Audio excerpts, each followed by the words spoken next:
ගතින් නෙමේ මනසින් සියල්ල අතාරින්න පුරුදු වෙන්න. හැම එකක්ම නැති වෙනවා.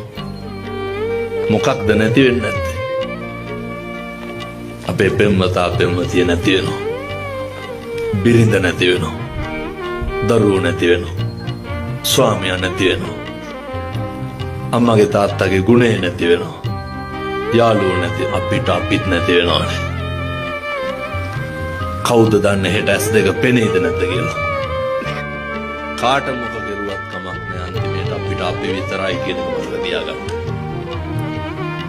ඔය කරන සෑම අකුසලයක් අපේ ජීවිතේ හැම තැනකදීම විඳවන්න වෙනවා. ඊළඟ එක අනේක මත අපේ ජීවිතේ තීරණය කරන්න එපා.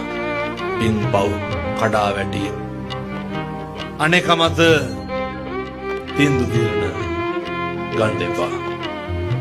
මෙහෙම දේශනා කරේ කාලෙකින් හම්බෙච්ච මනුෂ්‍යාත්ම භාවය නිකන් නිස්කාරණේ නාස්ති කරගන්න එපා.